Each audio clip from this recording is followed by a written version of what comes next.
Hey guys, welcome back. I am Chris with Marksman Shooting Sports in Westfield, Indiana, and you are watching Marksman TV. Today we have another gun store vlog for you. We're going to be talking about the very hot topic of pistol braces. They are back in the front line of discussion today.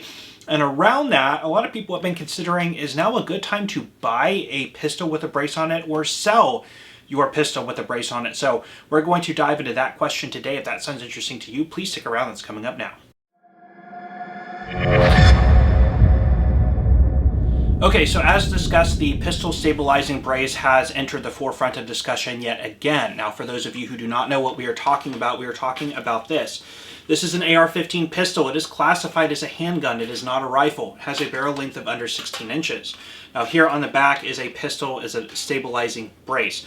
This is an arm brace, which was originally invented to wrap around the arm so it could be shot more effectively like a handgun. This was invented for people like disabled veterans, for example, who may not have the complete and total use of their arms when trying to use a AR-15 pistol or AK pistol effectively. So this was invented. Over the past decade or so, these have been mass-produced. Millions of these copies exist in private ownership and in different configurations and variations, and many different companies manufacture them. Now, there have been a series of determination letters over the past 10 years as to whether the ATF is okay with people shouldering these pistol braces like this. Now, at first, it was determined that they could not be shouldered, and so a lot of people would have to rest them on their cheek. You can look at old videos from 2012, 2013 from YouTubers shooting them this way. Then around 2016 or 17, a new determination letter was put out saying that it was okay to shoulder the stabilizing brace, which is how they are used in practice today. Now, since the past year, the ATF has been talking about putting out some sort of point system where you could value your AR-15 or AK pistol or similar variant thereof with the stabilizing brace attached, different measurements, add different point values, and if it is determined that your firearm exceeds the values allotted for on this valuation system that they had proposed at the end of last year, then your firearm would have to be registered as an SBR with the NFA. An SBR is a short-barreled rifle. This, of course, as I mentioned, is a pistol in this configuration today. But if it is a short-barreled rifle, it would be illegal to own unless registered with the NFA on a Form 1 or Form 4 with a $200 tax stamp paid. And, of course, you go through the waiting period to get your tax stamp back.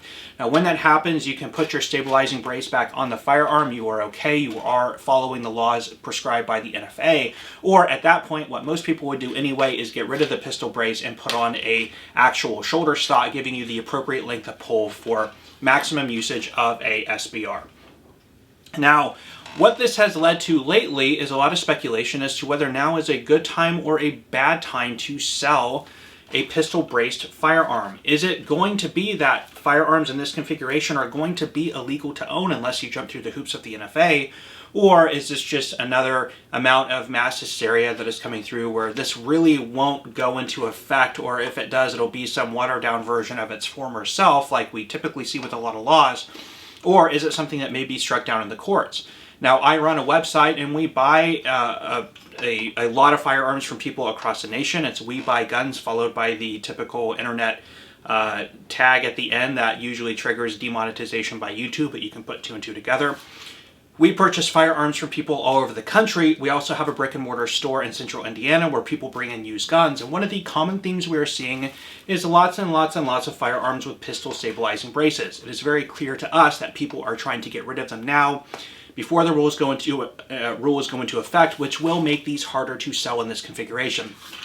Keep in mind, if these are deemed to be SBRs, if you want to sell them privately or to a gun store in the future, you're going to have to go through the Form 4 transfer process, which can take months and add $200 of cost to the transfer of that firearm. So a lot of people are wanting to get rid of them now to avoid that.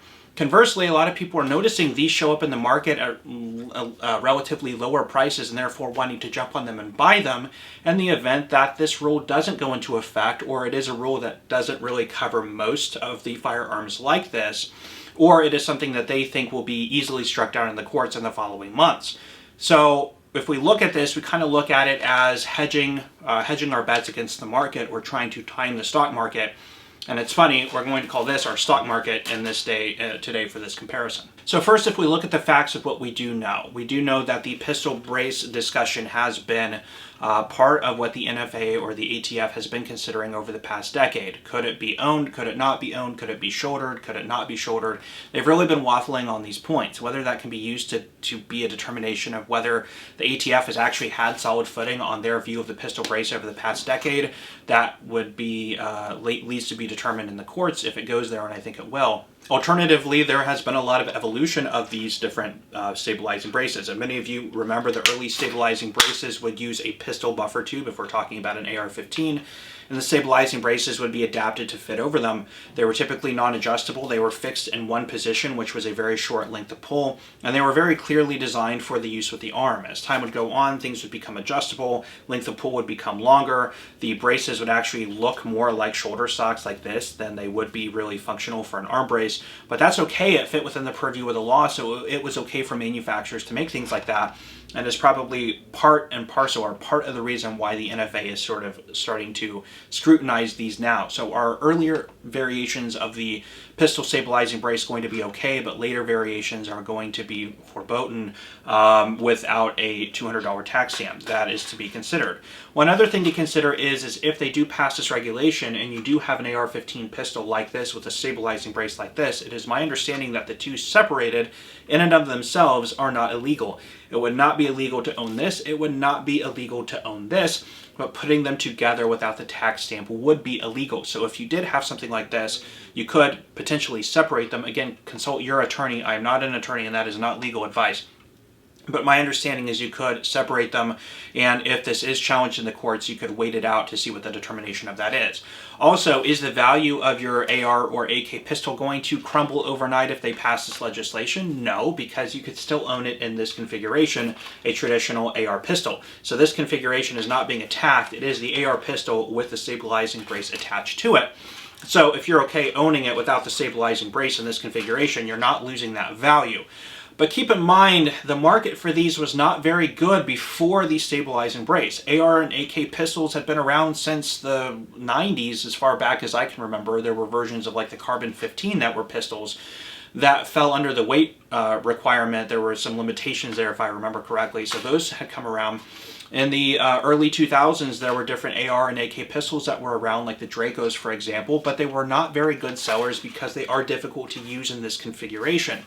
It wasn't until the shoulder or the arm stabilizing brace had come around that actually made these very marketable. If you look at these today, AR pistols, AK pistols, Bren, the CZ Scorpions, I'm trying to think of anything that's sort of in that sort of genre, they're always marketed and sold with a stabilizing brace attached because it does undoubtedly make it more usable, more ergonomic, and more controllable, which is always a good thing for the user. So is there likely going to be some sort of meaningful change in the pistol stabilizing brace field within the next few months? Most likely so.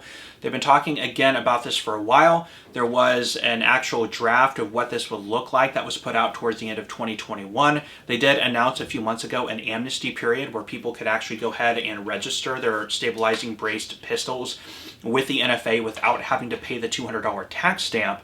And they've now come out with new court documents indicating that they are going to be releasing some sort of information at the end of December. Now, they could push this back. And the consideration that needs to be addressed here too is that does not necessarily mean that the draft from 2021 is going to be identical to the draft that they put out in 2022. It doesn't also mean that this will come out at the end of 2022. They could push this deadline back again. And also remember that if this is deemed to be unconstitutional, and I think that there's actually a strong case for that, then it will be absolutely challenged in the courts. There may be a stay imposed on this restriction until it actually makes its way through the courts. And if we look at the Supreme Court and the way that they are currently ruling on other Second Amendment cases, it is very likely to assume that there is a strong indication that this could not be struck down or it could be struck down as unconstitutional of this and meeting the requirements of the NFA and the SBR laws that we have right now. So you could sort of take that information for what you will and hedge your bets and see, is it worth selling your braced pistol today, or is it worth going ahead and buying one on the current market prices today as these are starting to flood the market? Plus, with that, keep in mind, we as vendors who are purchasing a lot of these have to be cognizant of that as well. We don't want to get stocked up on tons of these coming into our store, and then lo and behold, in December, we're not allowed to market or sell them anymore in this configuration. So we don't want to be heavily invested in a bunch of inventory that we can't turn around and sell without filing $200 each on them to convert them to SBRs, which also then makes it very difficult paperwork-wise, because now we have to Form 4 transfer every one we have in stock to each new potential buyer, which is also going to come with an additional $200 tax stamp and additional paperwork that dealers like myself aren't going to want to deal with on huge volume. So again, if you're okay with that in this configuration, may be worth holding on to just to see what ends up happening, because it will be sold at a little bit of a loss. I mean, when people put these things through, we just sort of value them how it would be valued in this configuration without the brace on it, because we could always just remove the brace, or if the law requires we put on a pistol buffer tube, we can do that easily, avoiding turning it into an NFA item, which will make it easier to sell in the future. But again, we don't want to be too invested in these things in case that ends up happening. So this may be a good indication of a wait and see what happens before jumping into any sort of rash decisions on whether you purchase or sell your pistol braced AR-15, AK, or similar firearm. All right, guys, well, that is all the information I have for you today on this. If you enjoyed this video, please let me know by hitting that like button. Please also consider subscribing to my channel and hit that bell notification button so you are aware when we are posting new content. I'm going to leave you guys off with that. I am Chris with Marksman Shooting Sports in Westfield, Indiana. You are watching Marksman TV, and I will see you next time.